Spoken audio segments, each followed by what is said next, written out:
welcome to this week's episode of the Indy and Doctor podcast. Garan, have you heard the news? Man United won something finally? No, Morecambe FC have Singh Punjabi Sikh owners. Come on, bro. You knew this is what we were talking about today. Yeah, but we weren't going to open with that. Milestone moment we for weren't the bunt. Okay. Milestone moment for all Punjabis. First ever Sikh-owned football club in the top 5 divisions of football. Right. So, you know that I don't watch a lot of football. So just when you say divisions, Premier League is top, right? Premier League is top. Right. Championship is the second one. Then it's League One. Then it's League Two. Right. Then it's National League. Right. Keep going. So then where I think are it's they? Conference. Where are they, sorry? They're in the 5th tier. No, but which one was the one you named there of those? The 5th one, the National League. National League. So they're National League. Yeah. All right, cool. And obviously, big moment. Did you do any of the reading prior to this episode? No, it's not that. But I want to come in genuinely. Okay. What I want to question is it big for us because it's really hard to do? As in, I don't want to. I'm playing really not. It's not even devil's advocate. I'm just really trying to understand. Dumb. No, I'm not playing dumb. Are we happy for the representation? Are we happy because it's the first time it's happened? Is it something we've been trying to do for a long time? That's I'm trying to think like bigger picture. Like what's the... If you think of how much Sikhs have in stature in football or just in sport in general, it's very little. Let's just stick to football. Yeah. In football, barely any Asian representation in ownership, etc. The only major ones I used to remember were the Venki brothers when they used to own Blackburn. Okay. Yeah. Mm-hmm. They were pretty bad in terms of ownership. But these guys are the first Punjabi Sikh owners to come in and take a football club on and say they're going to do it for the right reasons. So, okay, let's dissect that. So 2 things there. One is you're saying, representation is what you're saying, but is this something that a lot of Sikh Punjabi people aspire to? That's what I'm trying to understand. Like, it's a monumental moment, but is it like all of us are trying to get there now? We've got there. Like, what's the... Do you know how expensive it is to run a football club? Very expensive, right? So it's a marker of that. But again, do you know anybody personally or in your circles that is trying to aspire to that point? Is it like a goal for a lot of people? That's what I'm trying to understand. I don't think a lot of people think that way. They kind of think that the barriers are too high to get into. They might focus on business instead. But do you, fine. And I agree with that. But do you think they want to do it? What I'm trying to say is this, I'm not really articulating this well. Is this something that a lot of Punjabi people aim for? I don't know. You have to ask them. I'm not a representative of Punjabi people. I'm just saying it's a big moment. Can we not celebrate the big moment? We can. I'm just, it's like, when we talk about people who play sports and you'll say, oh, there's not that many Apne who are in the, the leagues, whatever. But then I'm like, but do a lot of Apne play? Like, are we looking at kind of like a small number within a small number? Is that why we haven't got that many? Because even if it's a small number within a small number, or it's a big number within a small number that make it through, you can still celebrate both, no? Yeah. Not the celebrating is a good thing. I'm just saying when we look at things, we sometimes, like with player representation, we're like, oh, Apne players don't make it through. But is it that, or is it just we just don't have enough numbers going through to get through because we don't push kids into that? That's what I'm saying. In terms of celebrating getting there, absolutely. And also the owner, obviously. Does it look like I have National Census database to fingertips right now? No. I'm not stop being facetious. I'm asking you more from a football head perspective, right? Because this is your thing, man. I'm not really a football follower. Fine. So I like your second point there, which was they want to do it, what did you say? The right way or for the right reasons? They want to do it for the right reasons. Which are what? So tell me what that means. When people take over a football club, it tends to be for financial reasons that purely benefit them. So they'll take the club on, turn it around, flip it for a profit and go. They won't have much interaction with the fans. Give me an example, high level, someone who's done that. Big league, Premier League, like who does that? Big league, Premier League, all of them. Look at what Chelsea Football Club are doing. They're buying up all the players, which is fine. Yeah. Roman Abramovich had to sell Chelsea Football Club. Yep. Instructed to because of the Ukraine and Russia war. Yep. He sells the football club to a consortium of people. They're American owned. For a massive profit. For a massive profit. Because he bought it for piddly back in the day, didn't he? I don't know if he actually got the money for it because his assets were all frozen at the time that he had to sell. Assuming that it did go through though. He bought it for something like in the millions. Assuming that he sold it for that reason, fine. Yeah. Yeah. Okay. What Chelsea Football Club did is they're now in this weird predicament where they're buying a bunch of players and selling them on for a profit, but they're buying up all the talent across the world. So essentially, they're kind of ruining football because they'll buy like 15 players in a transfer window and then keep a bunch of them on. Just hold them on and not do anything. And then eventually they'll sell them on for like a profit in the year after because the player wants to leave. That's not doing football for the right reasons. And they're doing weird things to get around profit and sustainability rules, which is where you have a cap of how much you can actually sell or buy players for. Like a new owner can't just come in and pump a bunch of money into a club and then all of a sudden they can go and buy fucking everyone. Yeah. What Chelsea are doing is they're doing weird asset manipulation where they're selling like the women's football team and they're selling that off to another business or whatever, or they're selling hotels to be able to fund this venture of buying a lot of players. What these guys are doing is they're going to a lower division team, maybe one within their budget. And they're buying a football team for the right reasons that were struggling financially. They had barely any players. I think at the time of buying the club, they only have 5 registered football players because the previous owner had sucked that club completely dry. He stopped paying everybody. I think he didn't pay staff for June or July's wages. He just cut that off completely. Essentially was about to send the club into administration because he just wanted to sell it by any means necessary. No one understands why he did it in the way he did, but pretty harsh. Didn't want to put any more money into the club. And they were worried that the club was essentially going to go into administration, had to be rescued, or it would disappear. Did you hear of Bury Football Club? No. So Bury Football Club were one of those clubs that were put into administration, weren't rescued, and the club just disappeared overnight. Which is a tragic story because a lot of people do cling on to their local football club like it's a badge of honor. And Morecambe clearly had this because they were actually in League One at once upon a time. So they were actually middling and doing okay. Okay, so it sounds like they probably got a good deal then if it was a struggling owner trying to exit. What is the role of, because I know maybe we'll touch upon the manager as well, who's also Punjabi Sikh as well. But differentiate to me the job of the owner versus obviously the manager. What is the owner there for? Are you serious? No, like I don't know, bro. Like what do they do? High picture.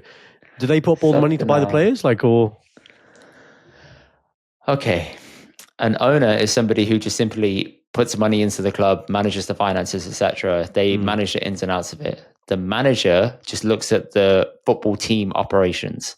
So they will do coaching, run training sessions, manage the players, their personalities, look after, I don't know, dietary restrictions of the club, whatever you want. He has the day-to-day operations of the team. The owner will look at like marketing, PR, paying staff within the club who run the company, like the ticketing people, the canteen staff, the groundsman, all those things. The business side. Yeah. So you mean the podcast? So I'm the owner and you're the manager. Do you want to slap? No, but I'm not saying it to be facetious, but from an analogy point of view, that's what I do, isn't it? I do the business side and you do the day-to-day running. Is that a fair analogy? No, because that means that I'm beneath you. That doesn't work like that. Why? I'm not saying like that, but in terms of the roles, is that fair? Is that like how we do it? No, because you actually get involved in the day-to-day and you do have input and you meet the people that we guest with. Imagine a sponsor is an owner. Okay, fine. That's and a good, then that's a good we analogy. are the ones running the day-to-day. But we are the owners. Fine. Just to be clear to everybody listening, we are both the owners. And say the manager, will he say to the owner, I want to buy this player? Like, obviously that's going to come from him, right? Or is in it some clubs, yeah. In other clubs, they have layers of structure where they say, we have a technical director for that. We have a sporting director for that. And then they'll talk to those guys instead. And the owner will just be a step back. So at Man United, they have other people that are further down that work on the player operation side of things. And the owners live in America. They have barely any interaction with the club. But that's like a gigantic level. On a day-to-day smaller club level, the owners tend to be quite involved. Tell me from a macroeconomics point of view, and you can use an NBA team if that makes it easier for you, or football team. In that Chelsea example, when this thing always comes up on Facebook about how it was worth like a few million when it was sold, and now it's like $1 billion, or whatever it is, the value. What over time, what's causing the increase in value of all these clubs? What's making it more and more and more profitable? I don't know, bro. I think a lot of it is based around your league standing, how many cups you win. Obviously, that brings money. When you win more competitions, that brings money, advertising revenue, sponsors, TV money. That's a big one now. That's a big one, yeah. All the TV rights. That's how it's become more about the monetary side of things and less about the sporting side of it.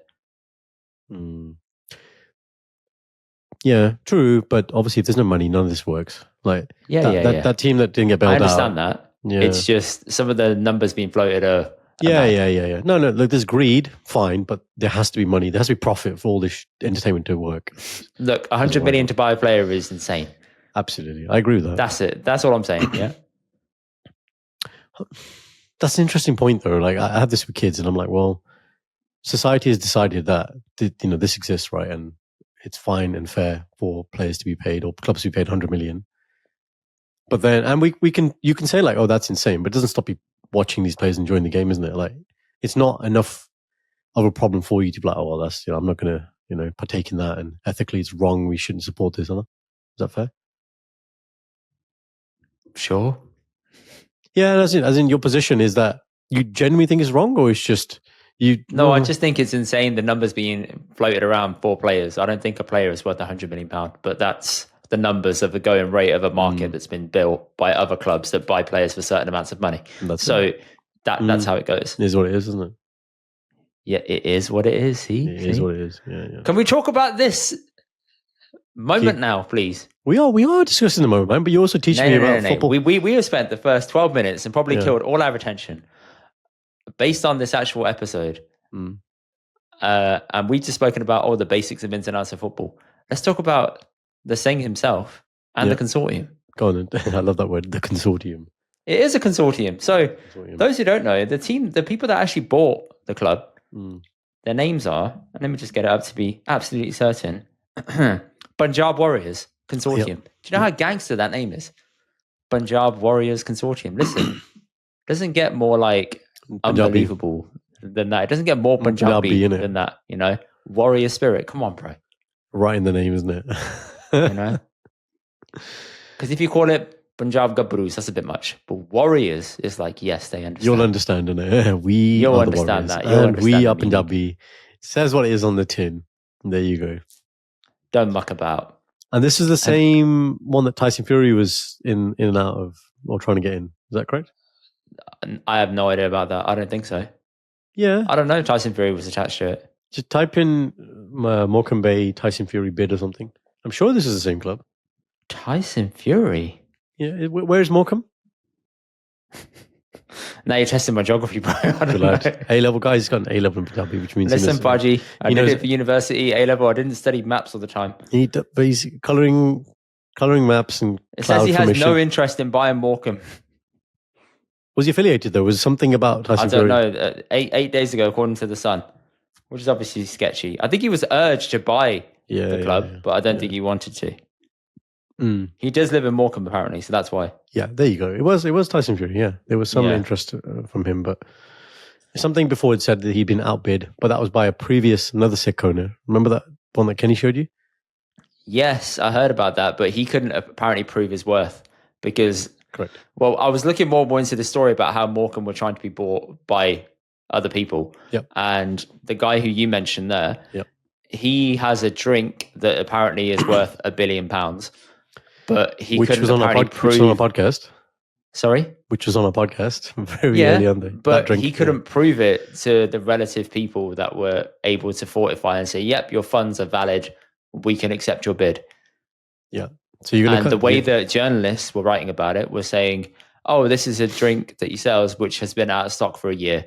So they were essentially questioning whether it is real or not, or whether the value of it was real. So that's what the journalists were saying. And they were obviously thinking it was a little bit sketchy. Now, this bid is different because they were actually meant to buy the club in June and it didn't work out. Okay. They wouldn't specify why, but now it has gone through, which is great. And hopefully Morecambe go far. What's the best part about this is that the new manager, his name, Ashvir Singh Johal, 30 years old, 30, younger than me and you. Gains, man. Got an ordinary 27, man. Manager in football. That's amazing. Actually, let me just get that correct. The youngest football manager in the top 5 tiers of English football. Ever? Or currently? Youngest manager ever, by the sounds of it. Fair play. Unbelievable. No, I had to cut that previous bit out. Unbelievable. Yeah, unbelievable. I don't play a lot of this, but I know a lot of my friends growing up used to play a lot of Football Manager. I don't know if that was one of the games you used to play outside Football of FIFA. Manager, bro. Right? Okay, go on. Ruined my life, honestly. Just addictive, I think my mum's laptop nearly gave up trying to play Football Manager 2005 on hers. Like, it was making sounds I've never heard a laptop make. Back when it was like this mega heavy, clunky laptop, and I'd fire it up. It would take 10 minutes to load it up. Yeah. But my God, so good. Then I got it on my PSP. Right. Playing it all the time. Trades, and then I trades. thought, I can never buy this game again. I got it on my phone once. I uninstalled it immediately. Because after a week, I was hooked. It was not good. Real manager in it, making trades and all that. Not good. One trades, thing, Budgie, never say that word again. Trades. Kind of blasphemy. Transfers. Sorry. Trades is what, American term? Is that what they say? Trades are in American where they trade a player for a player. Yeah. This doesn't work like that. Transfer window, yeah. We call that swaps over here in England. Okay. I remember, the only thing I remember from that game when I see my mates play it was, we used to simulate the games. Yes. And you do it like a really high speed or whatever, so it only takes like 5 minutes or whatever. Because I'm like, bro, you sit there for like 90 minutes and you have to wait for the game to finish. I'm sitting there making in-game tactical changes. Yeah. Even FIFA, like when you used to play first, I was like, I'm not sitting there for 90 minutes, man, to play a game. And you'd be like, and then you play and it's only 15 minutes, but then you're like, bro, do you play 90 minutes? It's been 90 minutes. This is before you understood like the speed was not, Oh dear. But so I can imagine a lot of opponent playing that game and being into that kind of side of things. But amazing, man. Like really, really fair play, man. I hope he goes really far. Wish him a lot of success and maybe he'll be on the pod one day. Maybe. I mean, I don't think he'll be publicly allowed. But Ashvir Singh, let's just talk about his actual background. Yeah. He previously worked under Kolo Touré, who used to play for Arsenal. Previously worked as an assistant to Cesc Fabregas, who played for Arsenal and Chelsea and Barcelona. I know him. Yeah. Wow. The youth team at Italian side Como. Earlier in the year, he also became one of the youngest coaches in the history of English football to complete his UEFA Pro license qualification. That's one of the most expensive qualifications you need to sort of take on to become a football manager if you want to manage in the top leagues of the world. We spoke about this in the pod in the past, but it's the reason why ex-players will tend to be managers a lot of the time because the badges cost so much and the qualifications do. But this guy's done it. So huge respect to him. Amazing, man. It's amazing. We have to go to one of the games. Full team, man. Morecambe. Listen, representation, man. Now, next you're going to say, no, we're going to sing in the team as well. Well, maybe. That'd be lovely. But would it though? You'd want the best players, right? Like, you're not going to say, okay, we've got Sing owners, we've got a Sing manager. No nepotism, right? Don't threaten me with a good time. Yeah. Well, people are going to say this is nepotism. What, because if you think about it, they're like, okay, all of a sudden you get a bunch of Punjabi people in and then you put a Sing in charge. Yeah. That seems like nepotism. However, I would say just take it. Accept it. Yeah. Accept the nepotism. Listen, this is our moment. Just let us have it. Nepotism happens all the time. Just let us have this one, please. Yeah. We're just playing by the same script that everybody else does. And I hope it works out for him genuinely because he's going to have a target on his back and a lot of expectation on his back as well from the Brown community, thinking he has a lot of pressure. If he knocks it out the park, it opens doors for others. If he fails dramatically, it closes the door for others. That's a lot of pressure to carry for one person. That is. Agreed. He is the first Sikh to manage a professional British football team. That's history. He actually is, yeah. In regards to the actual consortium, what they've said can I just say, I think you like saying that word. Say it again. Oh, it's fantastic. You do like the word. You do like the word, don't you? What a word. Well, the Punjab Warriors Consortium, what they've offered to do is actually give transparency to fans, which I think is quite nice. A lot of owners won't do that. Right. Interaction with the fans, speaking to them one-to-one, talking to the media. There was a little bit of confusion when they first got into the club, saying, the media thought they were going to have an interview, then they weren't, then they were, then they weren't, and then it went ahead, which is fine. I just think there was a bit of a miscommunication there. Obviously, you walk in, everything's happening around you, whatever. But their exact phrase was, to quote them, let me just find it. We'll be so transparent, you're going to be sick of us. Baji, I genuinely hope that is true. Be transparent with the club and with the supporters. Keep them on side. Hold their traditions and be good, man. Honestly, we're all rooting for you lot. Did you hear it? Sick of us. What's wrong with that? No. SIKH. Sick of us. Oh, wow. There we go, man. That was intentional, wasn't it? He definitely said that. He said that. He said that and said to his boys. Oh, they're keen. Sick of us. See what I did there? Gangster, man. Yeah, what a guy. And for those that haven't seen pictures, Amritari sings. Respect. You know that, or the Kiyastari sings? How do you know that? He has a kirpan on underneath his blazer, so I'm assuming he's an Amritari Singh. Fair. Okay, fair. Yeah. That's the only reason I said it. Otherwise, I wouldn't say it, right? Yeah, okay. Yeah. No, there's a reason you said it. Okay. Amazing. It's big, bro. It's big. If they can do this, Indy, you one day with your podcast ownership share, right? Ownership share. Thanks, man. Buying the Lakers team. There you go, Indy, managing that. By the way, the Lakers just got bought by another club. Did they? Not another club, another bunch of people for like 6 billion, 7 billion. So I'm good, bro. I'm good. Listen, I'm sure you've seen that. Loads of these shorts come out about how really, really rich people like Musk, whatever, when he wants money, he just takes a loan against his shares. Of course he does. Right. So when we get to that point, Indy, you're going to be like, right, just podcast shares. There you go. Float it out in the open market, take some money, and then bloody hell, £6 billion, man. Damn, dollars. I'll find the exact figure actually now. Now you're testing me. Was that a consortium as well, Andy? Was that another consortium? How much did the Lakers get bought for? Was it a syndicate or a consortium? That's the question. What's the difference, Baji? Well, that is what is the difference? Words. 10 billion. There you go. Wow. 10 billion. Wow. I don't know who bought it. Oh, they sold it to one guy, Mark Walter. I don't know who he is. You're going to find out, though. Jesus Christ. 10. Wow. The mark is exploding right now. In the house that Kobe Bryant built. Anyway. In the house that Kobe Bryant built. Wow, okay. Yeah. I've read some stuff recently about Kobe's missus. Go on. Is it true, Indy? Or what did you read? That she's with someone else and she's pregnant with that person? I don't know. I actually don't know. I don't care so much about his missus. And if she is, whatever. Fair play. Do what you want. It's your life. I'm sure Sam just had that. I will be extensively Googling this Sam just had that chat with you, no?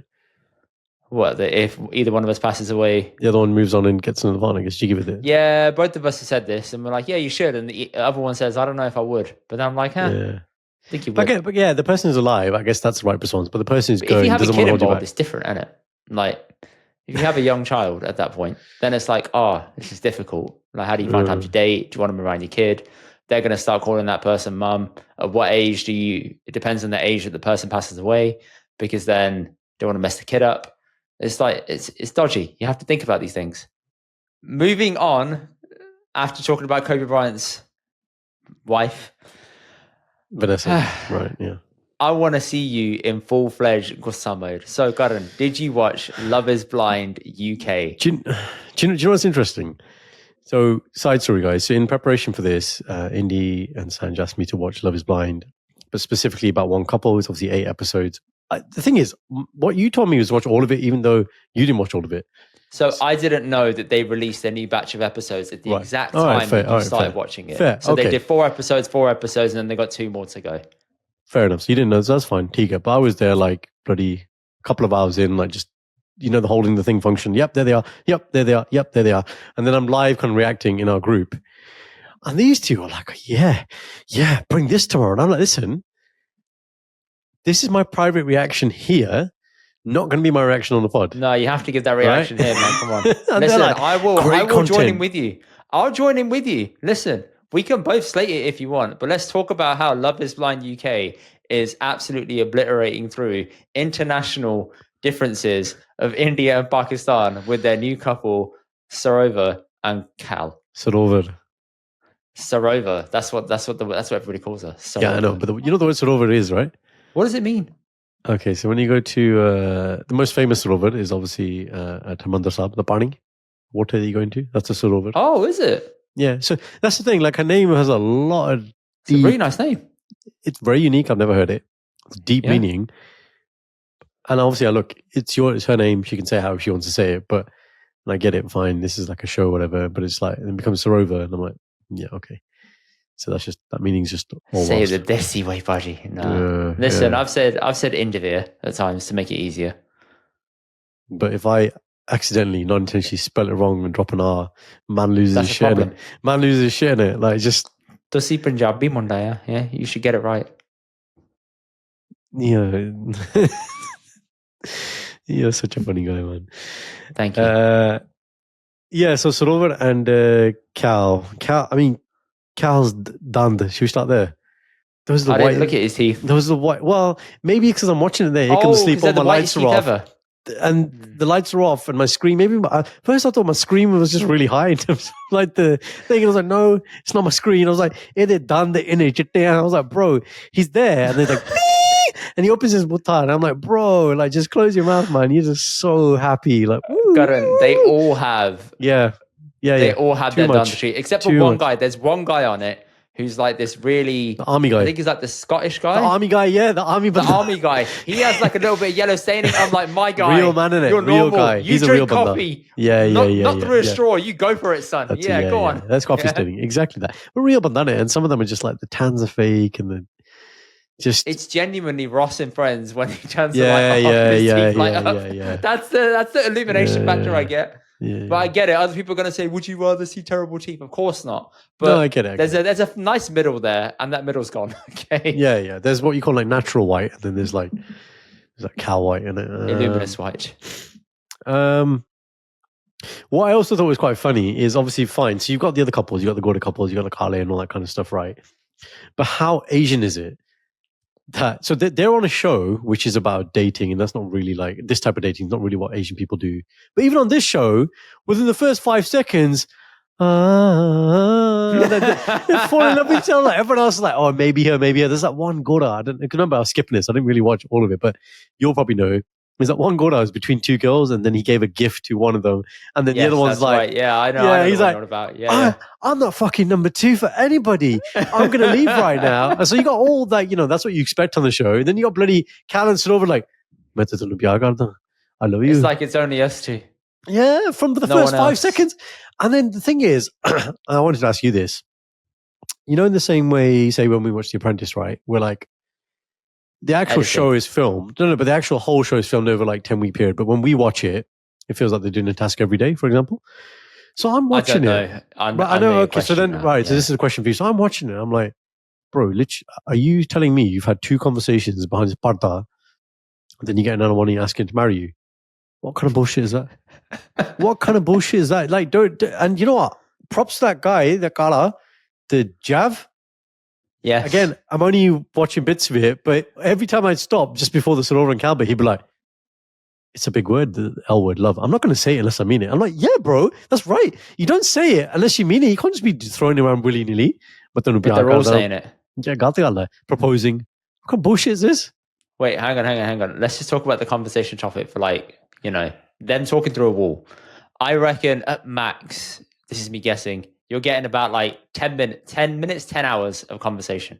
Maybe max, you'll get 10 hours of conversation in the pod with that specific person. And they've trimmed it down to the most controversial bits. Yeah. Yeah. There's a lot of editing probably happening there. Yeah. I mean, Kal Sarover it wasn't controversial at all, was it? It was just all like, it was all pyar, I don't know. Yeah, but even then, someone has to trawl through all that footage and cut it down and make it nice and, juicy, slim. And make it into like 3-minute conversations. Anyway, for somebody to say I love you through a wall, I think is batshit. And the more people say it, I just think this is insane behavior. Like, it's not you've love, just like, met the person. It's infatuation. Even if we do, like, how we introduce friends to one another, saying, hey, I've got a friend for you that I think you might be interested in. Why don't you take their number? Why don't you get to know them? And they have conversations on the phone. You think after conversations on the phone, they're saying I love you? And if you are, that it's not the right word that you're using. Infatuation, the fact you're attracted to somebody, well, not in this case, not physically, whatever you're attracted to, you like speaking to someone, that's fine. That's not the same as love, man. I think they say the love bit because they have to get down on one knee and propose. Yeah. So what a lot of them said was, and you'll notice it's very smart, they'll say I love you after they meet them because they're like, oh, that's just a bit of a I needed the physical attraction to be there. Yeah, okay, I can say it now. Yeah. I thought it's actually a real full-fledged marriage. Like I watched Love Is Blind Habibi, and I thought that was insane. And that's actually quite nice. I watched it and thought this is the closest we're going to get to Desi dating. I thought, that I understand the tradition values, and they said you are going to get married for real. Like there's no fake marriage. This is a real wedding. Yeah, and that just like I understand from watching it from a show perspective and the drama and the interest, but surely that should be like, there needs to be a longer period of testing, man. I know they go and live together for a little bit. Again, I don't know what the timeline on how long that is. I think some of my most interesting takes now are... No, I don't know if you're up to date because there's bits where they show Sarover's mum. Have you seen that bit?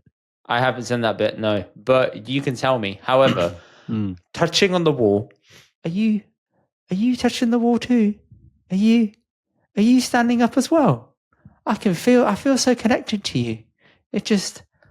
Yes, this feels great. You gave me flowers. You sprayed something with your perfume. I can smell you now. Wow. And the mad thing is, us dumbasses watch it. So we're sitting there trolling. It's our fault. No. We get into it. No. I made it very clear in the WhatsApp. No, Gordon. No. Can I read your messages out to everyone, please? Let's do it. This is unfiltered. Scud and Sing Mavi right now. Okay. Full name. Wow. He's like, if you want to know who Doctor is, full identity revealed. Listen, full identity. You found Sarover flipping company's house info, and you were like, I did. look at her. I did. Found it here. Yes. You know why? You know why I did that? Is because the thing came up on the screen. Why was that your instinct to do? I'll tell you why. Because when it comes up on the screen, medical company owner, I was like, that's the most bland, vague ass bullshit. I was like, what does that even mean? Like, if it's facial aesthetics, say facial aesthetics or whatever it is. So I was like, I want to know what this company is. So that's what I thought. Here we go. Gordon, this is so painful to watch. Shindy, this is my entertainment. Go and give me a dark thriller any day. I said, you're like me. He said, but you like these relationship programs. I said, I like Married at First Sight. It's elite. There you go. Then he finds out Sarover's a part owner. And I said, of where? And he found the name of the company. I said, Achako, and you're looking for a new investment opportunity. And he said, quotes, we are touching the glass together. I love you after 5 minutes. Yeah, mate. Marriage is hard. You wait. I need a rant channel about this show now. What a load of bollocks. And I said I was losing my mind about someone saying, what's I love you for a war. What's the time I sent you the message? Huh? What's the timestamp I sent you the message? That was 11:15 at night. Yeah, so 22:45. Keep reading. 22:45, okay? 22:45. Yeah. Then timestamp. He quotes someone saying, would I bet my life on it? No. Junaid. Right. So she goes to me. His mum and his nan, and they're like, yeah, woo. And then the brother comes in, he's like, you know you're going to get bored, right? And he says to the camera, direct to camera, he's like, I'm concerned that Cal's going to get bored of her. You can't put anyone else first. And he's there, and Cal's like, he doesn't say anything. He's like, it's a good point. It's a good point you're making here. Good point you're making. And then he leaves, and he asks him, and he goes, I wouldn't bet my life. And I was like, this guy's speaking the truth. Then you said, Cal, I don't get why your family aren't as excited at mine. And then in block capitals, Scarrett said, because they are not white. You know what it is? It's like, okay, let me pause there because I don't want to come across as racist, right? This is definitely a cultural thing. The preamble to that bit is, so Cal's mum and Dadi are white, right? So you see the bit where they go to the house and they're all like, yeah, if you love her, basically, and it's like, Tika, whatever. Junaid's obviously like, no. And then on the other side, you got like Punjabi parents. The mum apparently is sending her essays like, what's this bullshit? I never signed up to this show. You signed up to this show, sending her essays and essays every day. And again, look, if I'm the scene where you see Sarover's mum coming in, again, if I'm thinking now from the parent perspective, this is Akam, right? And I'm the parent, okay? Because I'm now on the other side. There's the bit where Cal's like, oh, why doesn't your mum support us? And, you know, because he's like, I'm happy to make effort, but I shouldn't have to make this much effort. And in my head, I'm like, bro, her mom's been in her life 29 years. She's 20 years. You've been there 5 minutes. You need to calm down, bro. Okay. Things like you've earned your place now. You said princess twice. Like, shut up, man. Like, that's the mom, man. 29 years. Of course she wants to be like, this is not a joke. Marriage is not a joke. Marriage is not a joke. Marriage is not a joke, right? Go on. New slogan of the podcast: Marriage is hard. Marriage is not a joke. Marriage is not a joke. Sanj, you tell the people, man. Yeah. So then after this, I said, wait, are you watching new episodes? I said, Hotjar, no more. He said, I'm on episode 8. This ends tonight. And I said, fucking hell, you've rage baited through it. This is a pure hate watch. I respect it. But we stopped at episode 5. You said Dr. PC reporting for duty. And I said, this ends tonight. This sounds like a Baduk showdown. Yeah. What timestamp? That was 11:30. Yeah. I think I finished at 23:45. You gave that such gussa.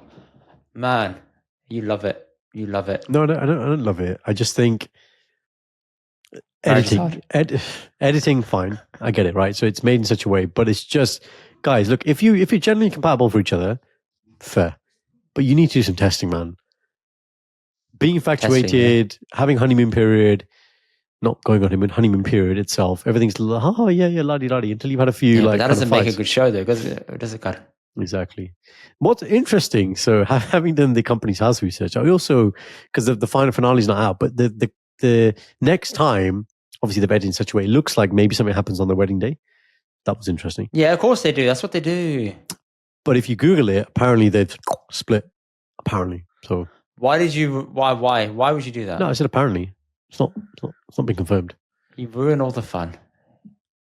You're like Shindy when she wants to know the ending to a film before she starts watching it. Don't compare me to Shindy. That hurt you inside, didn't it? I saw your eyes melt. Because you're Shindy. I'm not Shindy. I'm not. I like suspense. I like to not know. Okay. I didn't want to know that Vanessa Bryant has moved on from Kobe Bryant personally. But go over here. I'm seeing it bloody everything. Like everyone's blasting. That guy, Stephen A. Man, he blasted her. Disrespecting Kobe's memory. Not really. You're allowed to That's move what on. He said. Well, the thing is there. Then it's like, what's the appropriate time? There isn't one. Right? But also, they haven't been through that, so they can't comment. The people commenting, you mean? Yeah. Yeah, fair. I completely agree with you.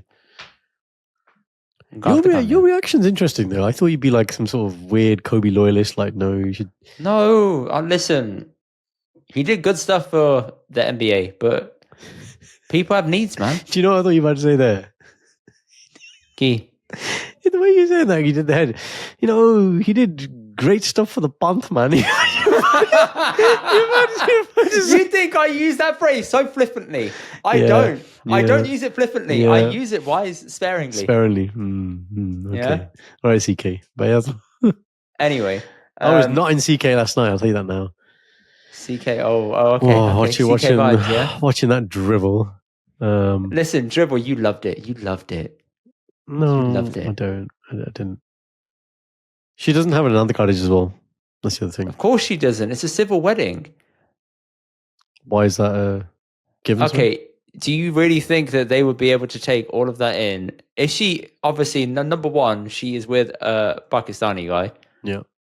So I'm assuming that he is Muslim. Yeah.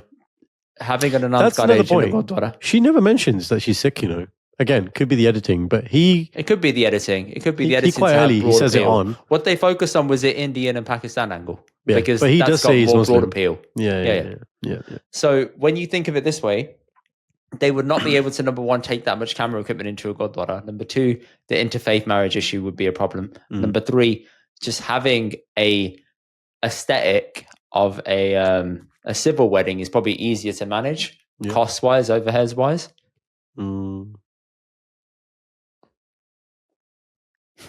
Bro, BRB would be all over that, man. My God. All I'm saying is, I'm not doing homework like that again. It's just... You loved it. No. Did you think they melted the tension of differences, Karan, between India and Pakistan? No. Like, they kept mentioning the thing, like this term. And then, but it was no, like, you just said a sentence, but no substance to it. It was just... And they tried to play in this thing. I don't know how far you are, but he keeps saying to her, you're not my normal type. You're not my normal type. Yeah, because obviously he's only dated white girls and she's only dated Asian guys. Yeah, and no, blonde white girls. And there's some blonde white girls in the thing. And then there's a shot where they go to his poolside and they shoot him sitting next to his blonde white girl and he's sort of looking over. That was harsh editing. Yeah. That's harsh editing. But then she gets insecure, and then she goes and just sits in the middle.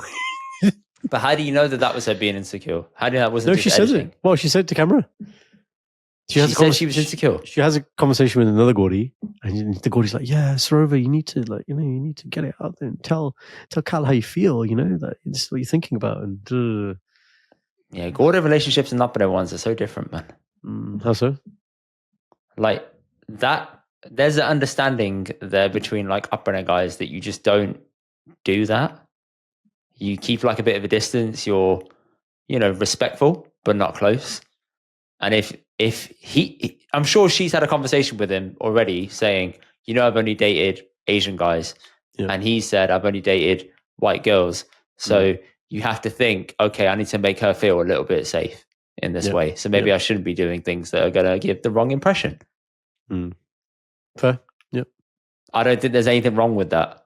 That's like an unspoken agreement where someone said that. Maybe he needs clear communication. He comes across as the kind of guy that needs clear instructions. For example, his mate saying, I don't think it's going to work. He's like, yeah, that's true. No, his brother. His brother. Jeez, that's worse. Okay. Junaid. Junaid's speaking truth, man. Junaid clearly is a married man. He was like, listen, bro, you're happy now, okay? He's like, I've seen this before, mate. Yeah, dekhi jal. Seen this story before. Yeah. So, I just don't know, man. I can't wait to get you back into the next season just of stop. Love Is Blind. No, we're not doing this again. You get another victim to you get a guest in to do your little review for this. You loved it, man. No, I'm not ranting either about it. So you can tell them about my rant on WhatsApp. You did rant about it. I did rant about it. The private rant, which is now not private. Listen, it had to be said publicly, right? Because you were saying all the emotions that I was feeling. I think it's insane to marry someone in an experiment and afterwards think it's a real life marriage. It's too much. And for it to be real, at least in Married at First Sight, it's a fake wedding. Is it? Yeah, it's a fake wedding. It's not real. What's a fake wedding, sorry? So essentially you meet someone at the altar for the first time and then you get married to them and then you're with them, living, cohabitating, trying to get to know them, etc. Right, okay. Hence the phrase married at first sight. You meet your partner at the first sight at the altar and get married. You're just forcing people to spend time with each other. But in the context of okay. Yeah. But also, they don't get married for real. This is, no, at the end of this, there's a real thing happening. Yeah. You had to go to your council and go and get the documentation for this. Oh, yeah. That's a good point. We could just check the marriage register. Then we'll know if they're still together. That's a very good point. There you go. People, listeners, are they still on the marriage register? I mean, by the time this comes out, they would have released a new episode. You would have found out. It's not, because the final episode comes on the 31st of August. So no, it's not. Ooh, depending when you're watching this. Yeah, you guys can tell us how it transpired. Is Gareth's prediction correct? I think it doesn't last anyway, because go on. I just don't think it'll work. Who's flaky? Who do you think is more flaky? I don't think it's flaky. I just think it's differences between the two and how they've lived their life. You can't get over that quickly in like a few weeks. That takes a long time. Can't get over what? You can't get over those kind of differences in 3 weeks. Be specific. What differences are you talking about? He's clearly not very cultured or in touch with his culture because he only likes white girls. Fine. Fair. She is very in touch with her culture. Fine. Fair. To bridge that gap and then to get married for the first time, which I don't think either of them imagined that they were going to get married in this way on a show for real. I just feel like one of them's going to back out. I think they both knew this is the premise of the show. So I think they knew that. I know that. Go back to the culture point though. So he's only dating white girls, therefore he's got no culture. I just don't think he's that in touch with his brown culture as say she is. And why do you think she's into brown culture? What makes you think she's into brown culture? Because she's only dated Asian guys. Which makes me think okay, you want to date within your community or your culture. That's fair. I'm not saying there's anything wrong with him dating only white girls. That's his choice. Yeah. But I would assume, therefore, that you're not that in touch with your culture as a result of it. Mm. She makes that point as well, but from the other side, saying that I've only ever dated and that's not been successful. But then she does say, look, all the guys I've gone for have just been like these standard kind of pretty boy Asians. So maybe, you're only going for one type of, she seems to be tarnishing all There's Asian a phrase guys. for that. They're called fuckboys, but yeah. Right. Thank you, Indy. So there are other caliber of Asian men that may be more suitable if you want someone a bit more cultured. Sarover, maybe. Yes. What's also interesting is when Chahat was telling me, Chahat's my cousin, who I was like, oh yeah, Indy needs me to watch this for the pod. I was like, oh, who's this Guri? I didn't know the name at this point because I hadn't watched it. She's like, oh, her first name's Sarover. And I was like, is her surname Ojala? She was like, yeah. I was like, she's like, how do you know? I was like, she's been coming up as a suggested friend on my Facebook for like 3 or 4 months. And I'm just like, yeah. And I was like, no, I can't be the same person. Shut up. No, don't I swear on your life, okay? Just, not the, the bit that says add as a friend. So that is suggested friend, right, on Facebook. But then I was like, no, it can't be the same one. But she has this really Do you have distinct... mutuals?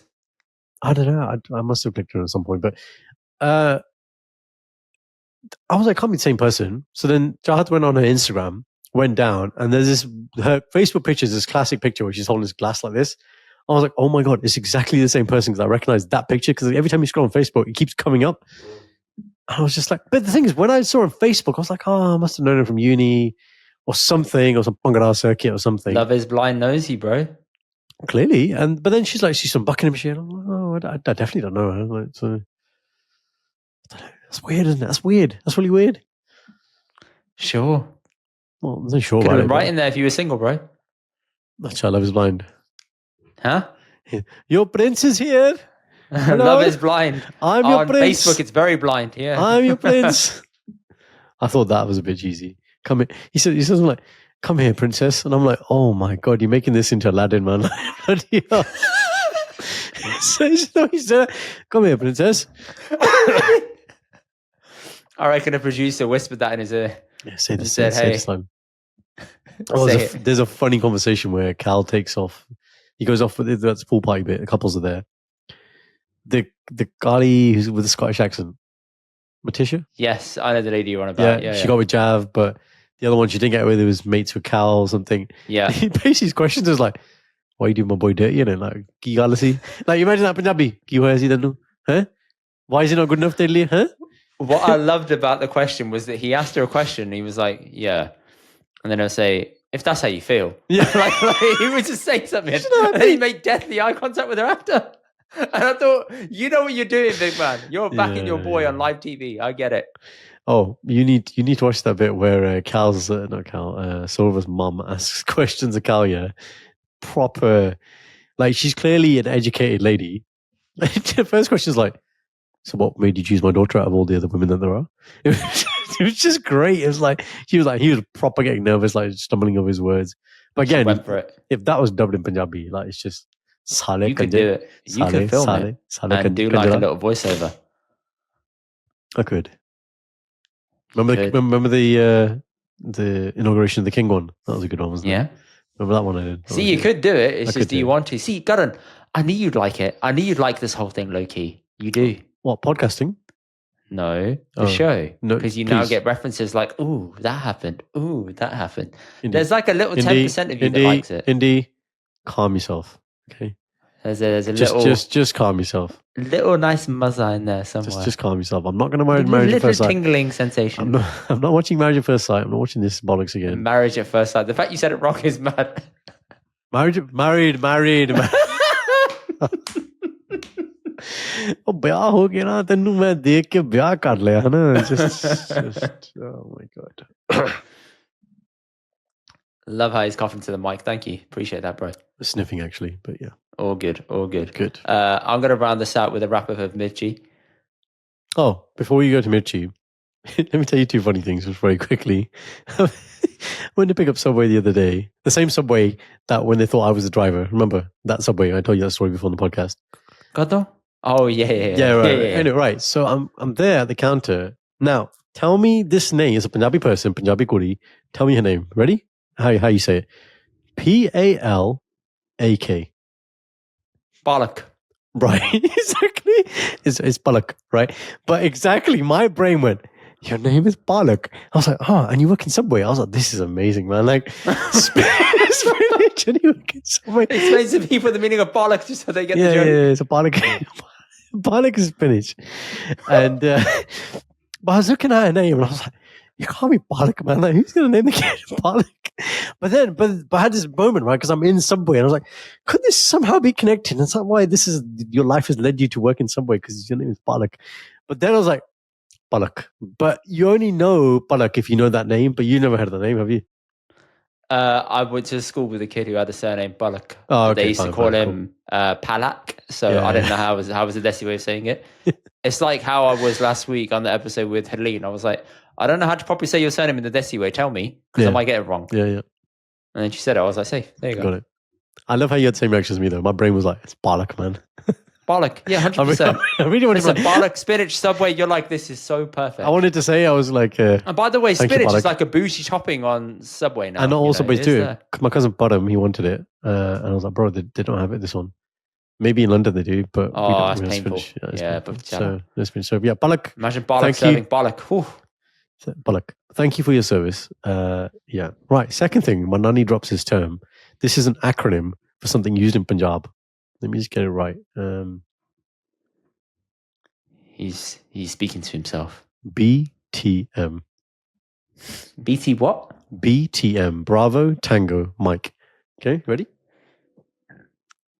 So we're talking casually, just chatting, and Nani goes, "Oh yeah, BTM hogi." So, BTM?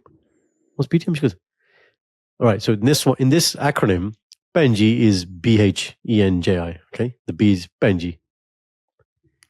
BTM, Benji turned modern. Oh, right. Which is basically, Nani was explaining, like, you have certain ladies who say in the pen like proper old school chunni on your head all the time, and then you see them and they're now in like mini skirts and short hair, and there's this term for that, Benji turned modern. Wow. I was like, Nani, you're like, you have... I was like, okay, I'll tell you where this came up. We were having a conversation about my cousin Padam. So Padam is my Masi's munda. You would have met him at my wedding. He was talking about someone who'd done him dirty. He was like, oh, one him in goli party. I was like, huh? Yeah. He's like, oh, it's a slang in it, goli party. Like goli, we think is like gun, the bullet, or goli, the tablet. But goli pana is like, oh, he's done me over. Right? As well. I didn't know that. So I learned this week. So Padam was asking my nanny about, oh, have you heard this term? And nanny hadn't heard the goli pani, whatever. And then we just started talking, and then Benji turned modern. I was like, what's this crazy term, man? For this lady goes from this to this. BTM. I mean, tell me India's advancing without telling me India's advancing, man. Right? Wow. Acronyms. BTM, normally you would say you've changed. Yeah. No. Benji turned modern. But now it's like a subtle acronym. But I don't know how subtle it is. It's like us when we say CK on the show. It's not that subtle anymore. People know what it means. You said CK, but I heard CSK. Listen, CK vibes, Banda vibes, BV, yeah, right. We could do many. We could do many of these things. Banda vibes is exclusively for you, man. Okay. BV, BV, get there. Yeah, exactly. See, BV medically is something else as well. I know it is bacterial vaginosis. Yeah, I work at a pharmacy. I remember. Yeah. I'm so glad you clarified why you knew that. That was really good. Yeah. I worked at a pharmacy. That's why I used to work at the pharmacy. I used to know. People be like, BV treatment. I was like, what's that? Bacterial vaginosis. I was like, oh. You got Banda vibes. Here's a treatment. See? That's how I know. Sorry. You're looking at me like, oh, that was a bit of a weird one. But I just went, there you go. Owned it. Ponage. Yeah. So Nandi and her friends be low-key judging, yeah? Okay. Yeah, she's a BTM hogi. Brilliant. That and Palak. Is this said in the Gurdwara premises or in the luxury of the share? This is in the parlour. In the where? Parlour. The parlour? The massage parlour? No. The nail parlour? It's basically their homes. They all host each other. Sorry, parlour has a very different meaning over here. Yeah. I'm using it loosely, but it's like Indian homes are big, right? And they have drawing rooms. We don't refer to rooms in our houses as drawing rooms because it's not big enough. We say living room, but in a formal, Downton Abbey, the big sitting room where you sit and talk and there's no TVs, drawing room. Okay. But as an interchangeable word, sometimes I'll say, come and sit in my parlour. I know what you're thinking, a massage parlour, nail parlour, ice cream parlour. But they use that indiscriminate because they have big rooms. Anyway, they all play cards together. It's really, really nice, actually. They all host each other different days. Nani plays cards consistently. You're going to talk about Mirchi. I went on a cruise, right? Yes, Nani's, because you were MIA, yes. Yeah, Nani's she went to bingo night. She takes bingo so seriously that we tried to get involved with the stamper thing. She said, just go and sit over there and don't talk. Wow. She was like, no. She's like, this is my moment. Yeah. they play cards, their group, with 4 sets of cards, and they play like Rummy and stuff. Like they're advanced, like they remember patterns. Damn. 4 sets of cards. Like, to be fair, that is a good time though. Playing cards with your friends is a great time. I mean, we wouldn't know because we didn't take cards if we to Spa. So yeah. Well, that was your fault, wasn't it? Yeah. What did you forget? Spent the whole holiday trying to find it. Yeah, you forgot some quite critical things as well, didn't you? The fact that we don't remember says a lot. I'll tell you what I do remember. Rodra screwed us over with those Wellingtons, Indy. I was thinking about that the other day. Why? Because we were going to wear our hiking juttiyan, like our other juttiyan. And he chimes in. Yeah. Rodra, man. It's like, yeah, we should get wellies, bro. Yeah, wellies, boys, at the festival. Fucking never going to wear them again, am I? I've just got them there chilling in my garage now. Anyway. Right, tell me about the Spice Festival. Right, shout out Mirchi Fest. Shout out First Man, aka Hassan, the guy who I was speaking to. So I didn't know that the person who ran the event was called First Man. I just thought his name was Hassan because that's who I've been speaking to. So I asked Mirchi, could I come backstage and shoot some stuff with the artists? Hassan got in touch. He said, yeah, sure. I've seen the stuff you do. Really happy for you to come back. So went backstage and I'm asking people, can I say hi to Hassan? Anybody know who he is? Just want to introduce myself, say thank you. They're like, me First Man. I was like, huh? And they said, yeah, it's First Man, Hassan. I was like, hang on, he's the artist and he's running the whole show. They said, yeah. I said, damn, full props to him. So really cool time. Nice to meet Asian Network there, Brit Asia there, Punjab 2000. My opinion of Brit Asia has changed. So remember when we used to say the Brit Asia, what do they stand for? I actually spoke to those guys there backstage and I said, look, I've given you guys a lot of shit over the past few years for what you do. And he said, look, we're under new ownership. We've changed how we do things and we want to be a voice relevant for the community, basically. We don't want to just be, people who are just doing stupidness or just taking over people's content like how they did to us. Okay. He basically said, look, we're under new ownership. We're trying to do things the right way. We're trying to help and we're trying to work in collaboration. He even said to me, they get a lot of talent through with kids who are trying to do apprenticeships and learn how to edit. And he said, I'm approaching other media houses that are Desi, like Punjab 2000, Asian Network, saying, I can't take these kids on because I haven't got the capacity. Would you be willing to take them on? So they're actually doing some decent stuff. So respect, man. It's good to see people change. And I hope they go far and keep doing good stuff. Genuinely. Fair. Punjab 2000, nice people. Asian Network were cool. And yeah, the artists were nice. I'm not going to say too much about the content. You got to keep your eyes peeled on Instagram and TikTok for that. You'll see a few things. But Jazzy, I'll tell the Jazzy story here. So Jazzy B, obviously big premium artist. Other artists just walk through the back gates of backstage. Jazzy B comes in a Guddi. The Guddi pulls up to his little tent and then he goes straight in, so you can't get to him. But behind him, walking in, is Tubbsy, the Dorky player, and Booter Jagpal from B21. So I saw Tubbsy, and obviously I feel like at these festivals you get a sing-to-sing connection where like you see another sing and you're like, ooh, gidda. So I said hi to Tubbsy and I gave him props for everything he's done. And I said, you've done some amazing stuff over the years. I've seen you at this event. So you could tell I wasn't bullshitting. Had a photo with him and I said, listen, any chance that we could get time to shoot content with Jazzy? Because the problem we had was we didn't have access to people who were their agents or their managers until the day. So you had to approach the managers and their agents and say, would you be willing to film content? And they said yes or no. And you have to work around those kind of stipulations. So it's a lot of on your toes kind of game. I'm lucky I had a female touch in Sanj. So she's obviously very helpful at being resourceful and being nice and personable. It's a very Bandar dominated area backstage. So nice to have a female touch. Yeah. So go up to Jazzy's tent with Tubbsy. Pulls his manager out. I said to him, can I get some time? He said, yeah, you get 2 minutes. I said, all right, fine. And I had a game with Jazzy I wanted to play that I didn't get time to do, but got him to rank his top 10 songs. He was very nice, accommodating. As I was there, Juggy D walks in and says hi to Jazzy because he wanted to have a couple minutes with him, which was cool. Then after I filmed the content with Jazzy, I said hi to Booter.